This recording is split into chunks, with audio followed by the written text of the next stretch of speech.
안녕하세요. 매일 묵상. 오늘은 사사기 5장 19 절부터 31절 말씀 보도록 하겠습니다. 네, 이제 드보라하고 바락의 노래 마지막 부분인데요. 이제 마지막 부분은 이제 하나님께서 정의를 바로 세워 주시고 승리를 주신 것에 대한 감사 그리고 찬양의 노래가 있습니다.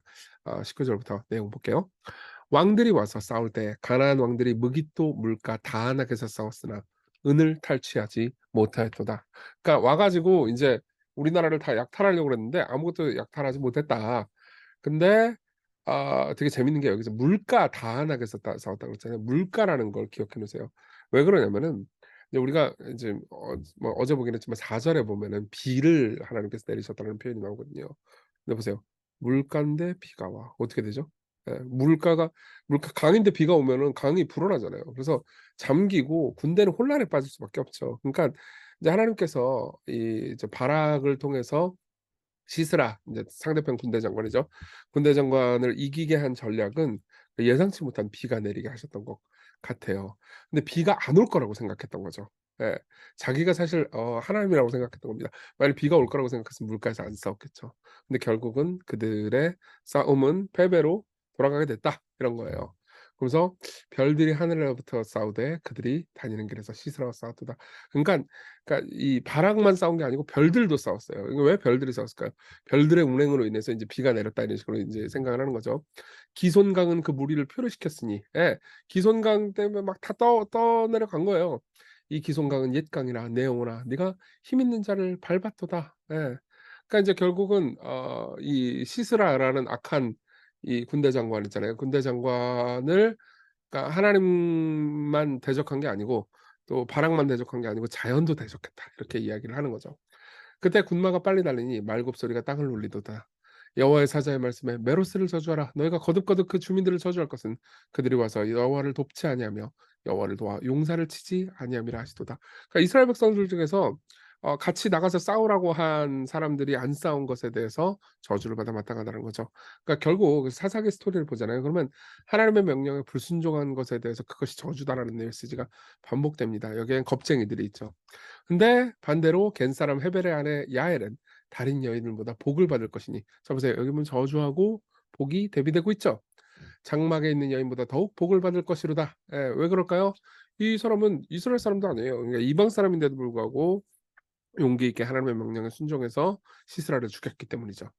시스라가 물을 구하며 우유를 주되 곧 엉긴 우유를 귀한 그릇에 담아 주었고 손으로 장막 말뚝을 잡으며 오른손에 일꾼들의 방망이를 들고 시스라를 쳐서 그의 머리를 뚫때 곧 그의 관자놀이를 꿰뚫었도다. 예. 잔인하게 죽였죠. 근데 여기 특별히 일꾼들의 방망이, 장막 말뚝 이것은 당시에 무기로 여겨지던 것들이 아니었어요. 하찮은 그 뭐 그냥 기구에 불과했던 거죠. 근데 그 수많은 강력한 무기를 철병거를 가지고 있는 시스라가 이렇게 허무한 아무것도 아닌 무기 같지도 않은 무기에 인제 그것도 여인의 손에 죽었다. 그런 걸 얘기를 하는 거죠. 그러니까 이걸 통해서 우리는 기술과 힘의 발달이 꼭 승리를 보장하는 게 아니구나. '승리는 하나님의 손에 있구나.' 이것을 다시 한번 생각하게 만드는 거죠. 그가 그녀의 발 앞에서 구부러지며 엎드러지고 쓰러졌고 그의 발 앞에 구부러져 엎드려져서 그 구부러진 곳에 엎드러져 죽었도다. 그러니까 굉장히 비참하게 죽었다 이거예요. 그러면서 시스라의 어머니가 시스라는 이제 자기 아들이 가 가지고 이제 전쟁에 나가서 이길 거라고 생각을 하면서 기대하고 있었을 거예요. 근데 이렇게 얘기합니다. 시스라의 어머니가 창문을 통하여 바라보며 창살을 통하여 부르짖기를 "그의 병거가 어찌하여 더디 오는가? 그의 병거들의 걸음이 어찌하여 늦어지는가?" 하매 그러니까 시스라의 어머니가 '왜 시스라가 안 오지?' 이러면서 생각할 거라고 얘기를 하는 겁니다. 그러면서 그 어머니의 지혜로운 시녀들이 대답하겠고 그도 스스로 대답하기를 "그들이 어찌 노략물을 얻지 못하였으랴. 그것을 나누지 못하였으랴. 사람마다 한두 처녀를 얻었으리로다." 그러니까 당연히 시스라는 이겼고 시스라가 한두 처녀씩을 얻었고 노략물을 얻었고 이랬을 거다. 시스라는 채색 옷을 노력하였으니 그것은 수놓은 채색 옷이로다. 곧 양쪽에 수놓은 채색 옷이리니 노력한 자의 목에 꾸미리로다 하였으리라.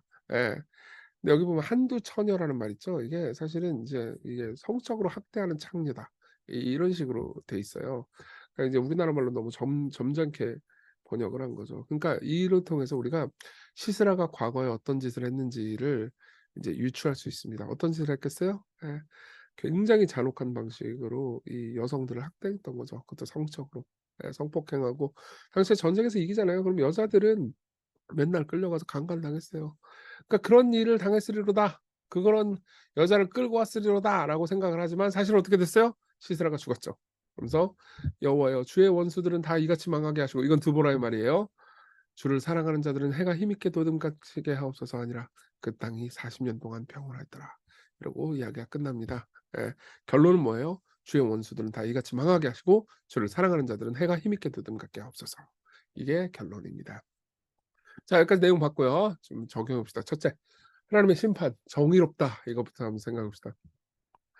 하나님께서는 시스라의 죄가 시스라 자신에게 돌아가도록 하시는 거죠. 예. 그러니까 시스라 본인이 저질렀던 죄 있잖아요. 그건 뭐예요? 여성을 성적으로 학대하고 굉장히 잔악한 일을 40년 동안 이스라엘에게 했던 거예요.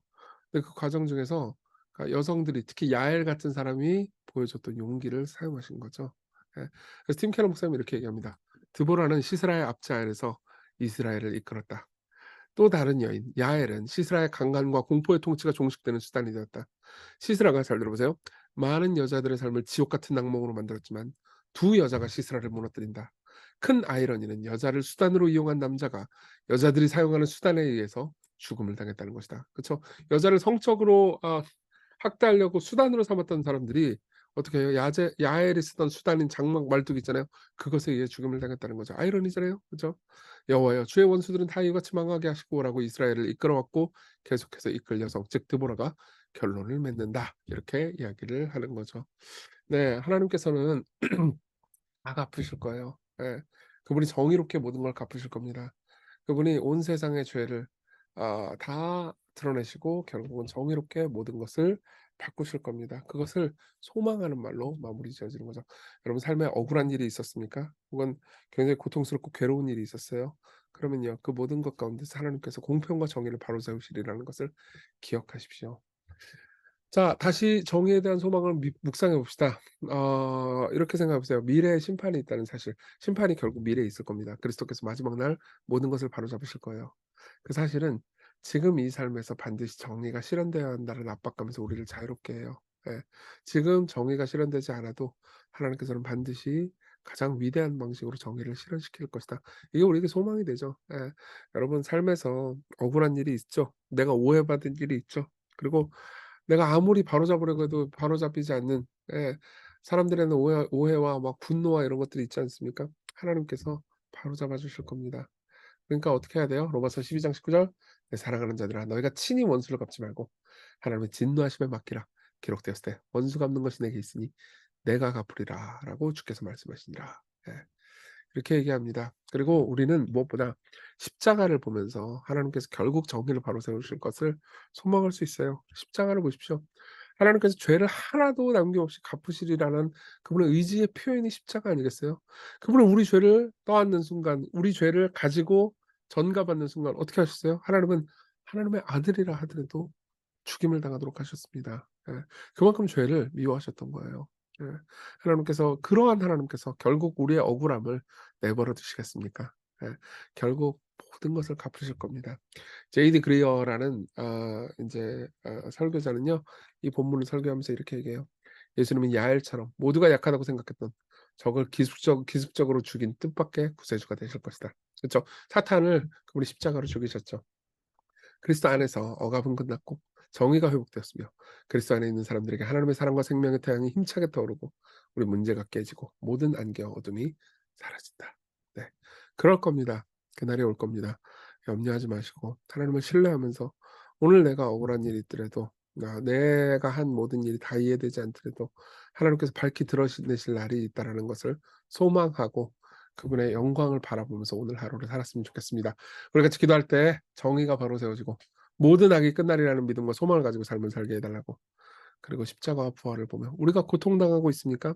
그럼 그분 따라서 우리는 십자가를 지고 살아가는 거예요. 근데 그분이 부활했듯 여러분들 모두가 결국 희망찬 부활을 맞이하게 될 겁니다. 그런 해피엔딩이 우리에게 오리라는 믿음으로 오늘을 살게 해달라고 우리 같이 기도합시다.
기도하겠습니다. 은혜로우신 주님, 오늘 하루 영원을 바라보고 살게 해 주세요.